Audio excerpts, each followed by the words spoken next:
네, 오늘로 정기국회 국정감사가 모두 끝납니다. 아직 새 예산안과 주요 법안 심사들이 남아있긴 합니다만 정치권의 시선은 정기국회 이후 개헌 논의에 쏠릴 거라는 그런 전망도 나옵니다. 새누리당 비상대책위원을 지내신 분이시죠. 이상돈 중앙대 명예교수 연결해서 이른바 여권발 개헌 논란 등 전국 상황에 대한 견해 좀 들어보도록 하겠습니다. 이상돈 교수님 안녕하십니까? 네, 안녕하십니까? 예.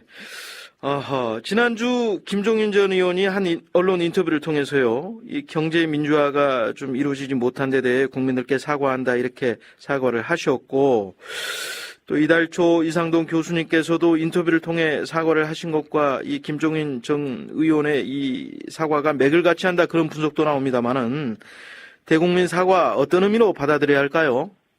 네, 무엇보다도, 김정인 박사님하고 저하고, 네. 2012년 1년 동안에, 그러니까, 비상대책위원, 그리고서 이제 경선 대선 캠프에서, 예.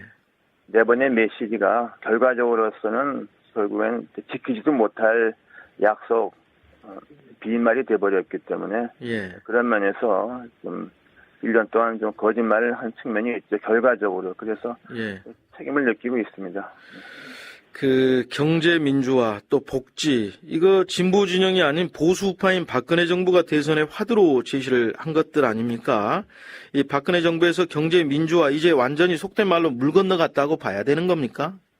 제가 보기에도 그런 말이 거짓 나오지 있지 않고 네. 정부 정책 자체가 그거와는 좀 반대 방향으로 가고 있지 않습니까? 경제 살리기라는 것도 매우 중요하지만은 예. 과연 이 정부가 소외계층이랄까 또 우리 사회 양극화 예. 이런 문제에 대해서 일말의 관심이 있는지 예. 그 점을 의심하지 않을 수 없습니다. 예.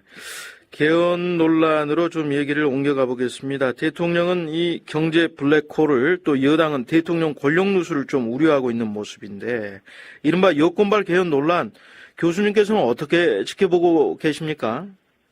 저는 이 개헌 문제를 제기하신 분들이 네. 개헌을 너무 쉽게 생각하는 것 같습니다. 아하. 네, 왜 그렇습니까? 어느 나라 헌법이든 간에 예. 완벽한 헌법은 없습니다. 예. 다 문제점을 갖고 있죠. 예, 그리고 제가 보기에는 네. 이제 단임 5년 대통령제는 제도 그 자체가 문제가 아니고 예. 운영, 특히 실제로 어떻게 운영이 되느냐, 그게 예. 문제라고 봅니다. 그래서 대통령이 연거푸 실패하는 현상이 반드시 이 단임제 때문인가에 대해서는 저는 이제 견해를 달리합니다. 자, 그 5년 단임제, 그러니까 제도 만능주의에 대한 비판도 나오는데요. 꼭 4년 중임제로 가야 정치가 안정이 되느냐. 그런데 지금 교수님 말씀 들어보면 이게 5년 단임제라는 게 이 어떤 대통령의 철학과 또 가치관의 근본 문제가 있으면 정치가 달라질 수 없다. 이런 얘기로도 좀 들립니다만은 어떻게 생각하십니까? 네, 우리나라 풍토에서 4년 중임제 하게 되면은 네. 당선된 사람이 자기가 4년 후에 선거를 위해서 4년 동안에 온갖 정책을 동원할 겁니다. 또 예. 권력을 남용할 수 있고 예. 그런 소지가 굉장히 많다고 봅니다. 그래서 예. 1987년 민주 개헌할 때 네. 단임제를 한 것이죠. 그래서 우리는 지금 최근 대통령대 연거푸 실패했기 때문에 예. 이것이 혹시 단임제의 병폐가 아닌가 보지만은 예. 또 중임제는 또 다른 그 병폐를 가져올 수가 있다고 봅니다. 아하, 제도를 지금의 다른 제도로 바꾼다고 그래서 나아지지 않는다. 이런 원인 처방이 잘못됐다 이렇게 보시는 거군요. 네, 저는 기본적으로 그런 생각입니다. 네. 혹시요, 다음 대통령에 대한 어떤 또 불투명하고 또 불안한 이 전망이랄까요? 이런 이해관계가 맞아떨어져서 여야 모두 개헌 논의에 적극적으로 나서는 것 아닌가? 이게 개헌 논의에 나서는 원동력이 뭐라고 보십니까?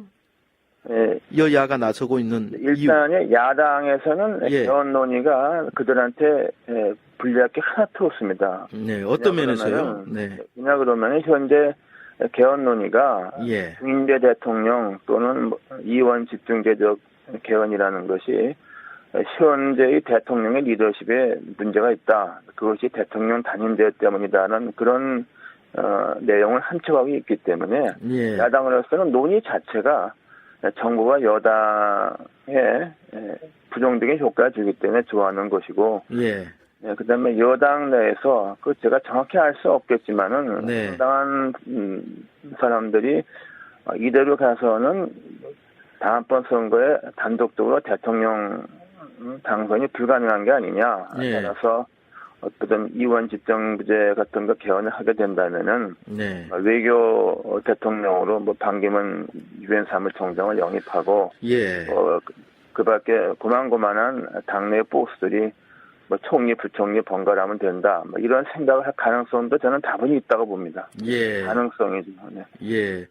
어떻게 보십니까? 이번 여권 내 개헌 논란으로 좀 새누리당 김무성 대표 체제가 좀 흔들리고 있다. 이렇게 보십니까? 아무래도 김무성 대표가 그야말로 자기가 중국에서 불쑥 말을 뱉어놓고 네. 그런 말에 꼬리를 내렸기 때문에 예. 그리고 뭐 스타일이 굉장히 안 좋게 됐죠. 지금 표정이 좋지 않죠, 솔직히. 예. 그래서 김무성 대표는 상당히 좀 상처를 입었고, 예. 김무성 대표가 다시 개헌론을 이렇게 불씨를 지필 수 있을지, 예. 저는 그것도 조금 회의적이다 이렇게 보시는군요. 네, 그렇습니다. 예. 어찌 보면 또 여의도 정치와 거리를 두었던 박근혜 대통령이 이 개헌 논의에 반대하다는 뜻을 분명히 하지 않았습니까? 그것을 뛰어넘어서 여당 대표에 대해서는 작심하고 또 공개적으로 이 경고 메시지까지 보냈는데 이런 박 대통령의 어떤 통치 스타일 어떻게 보세요? 좀. 네, 저는 박근혜 대통령이 국회와 거리를 둔 적은 없습니다. 예. 2013년 한 해 동안에도 예. 이른바 자신의 측근이라고 할 수 있는 최경환, 홍문정, 윤상현 그 3인방을 통해서 예. 통제를 했죠. 예. 그리고 박근혜 대통령은 사실 2012년 12월 대선 전과 대선 후가 전혀 좀 다른 모습을 보이고 있죠. 현재 박근혜 대통령은 하는 것은 뭐 정치가 아니고 네. 이것은 일방적인 뭐 흔히 말하는 통치라 그럴까요? 그런 모습을 보이고 있죠. 특히 박 대통령한테서는 저도 그것이 그분의 좀 최악점이라고 봤어요. 예. 수평적 리더십이 취약하다는 것이고 예.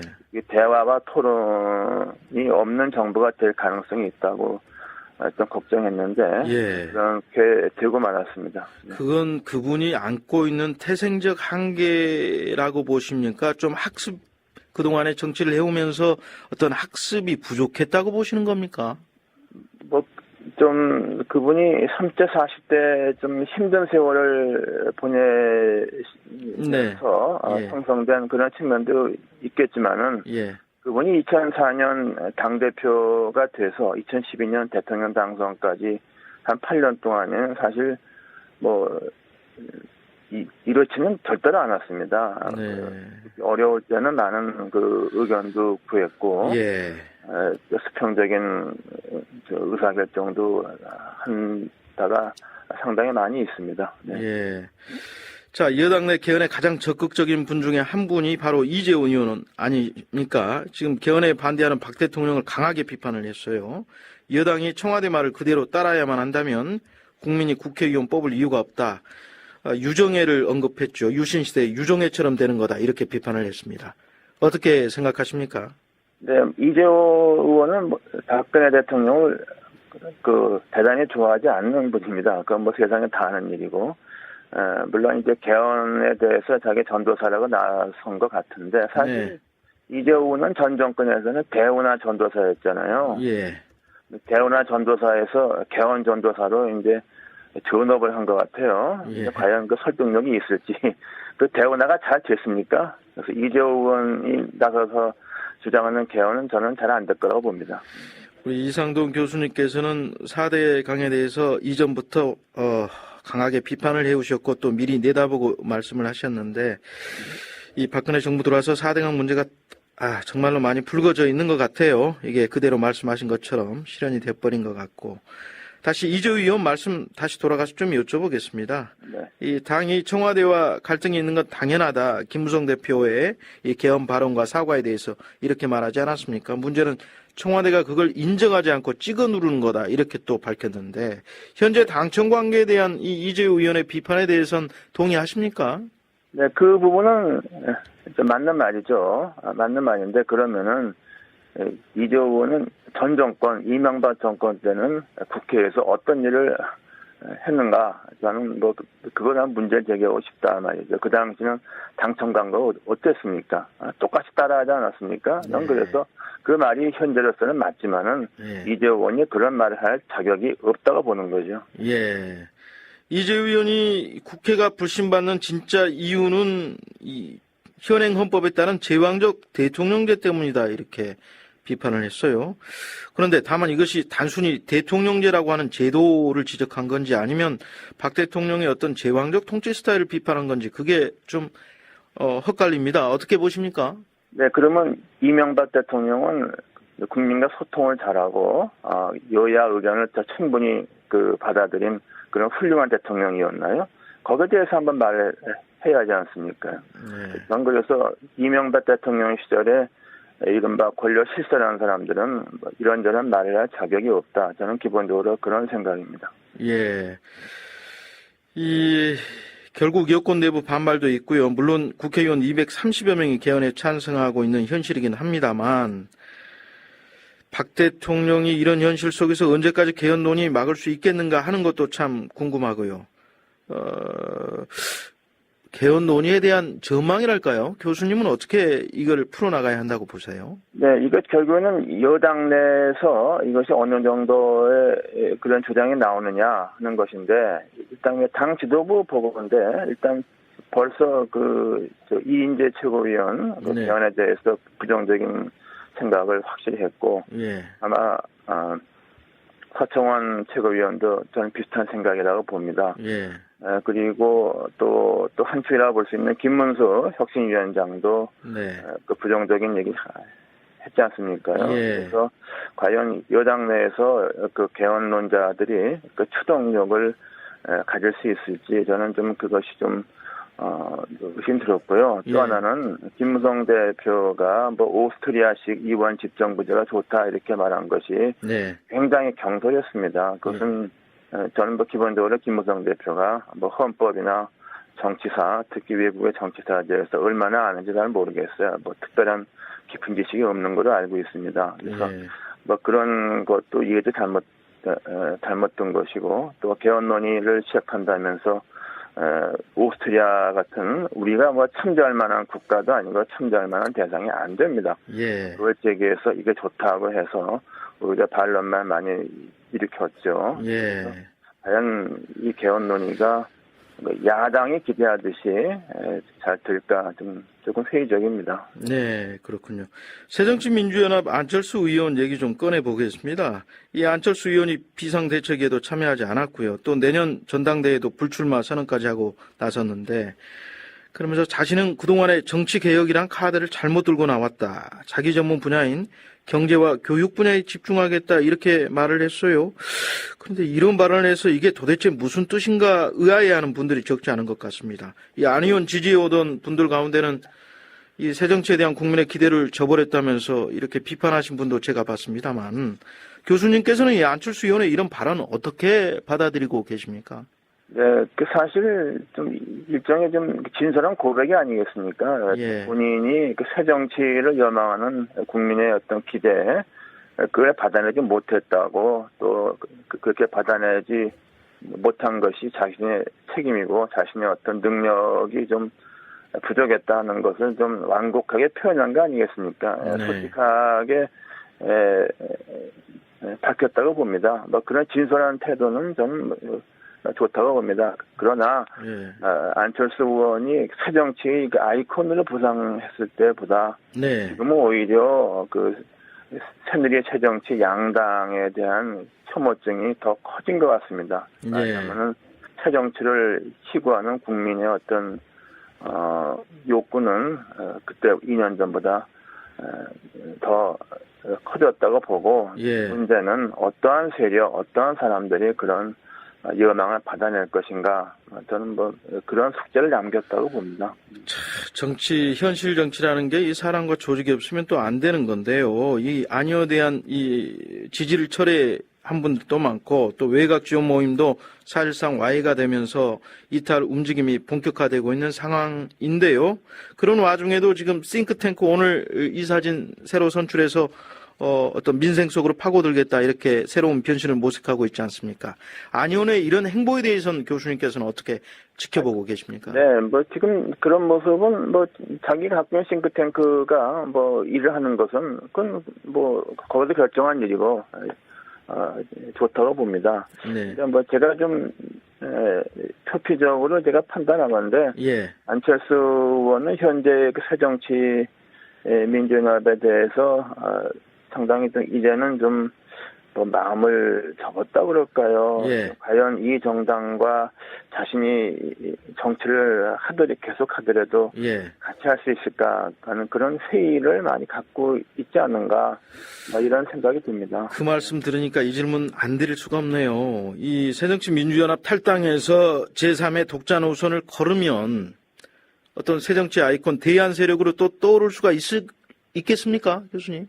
네, 저는 안철수 의원이 그 현재 새정치위원회 혼자 뭐 이탈하는 것은 거의 불가능하다고 봅니다. 예. 처음부터 너무 우스워지지 않습니까? 예. 그리고 지금 안철수식 정치가 실패한 것은 어떤 그 한 사람한테 너무 의존했기 때문에 예. 한계를 보였다고 봅니다. 그래서 앞으로 어떤 국민적 기대에 부응해서 어떤 제3의 정치 세력이 나온다 그러면은 그거는 어떤 단독 한 사람의 리더가 이끄는 것은 아닐 겁니다. 상당히 이 한국 정치에 대해서 이대로는 가면 안 되겠다고 생각하는 상당히 좀 많은 분들이 예. 집단을 만들고 거기에 부응하는 야당 그리고 여당의 현역 또는 전직 의원들이 예. 가세하는 그런 모습이 돼야 폭발성이 있다고 저는 예. 보고 있습니다. 예, 알겠습니다. 시간 관계상 여기까지 들어야 될 것 같고요. 이상돈 중앙대 명예교수였습니다. 교수님 오늘 인터뷰 감사드립니다. 네, 감사합니다.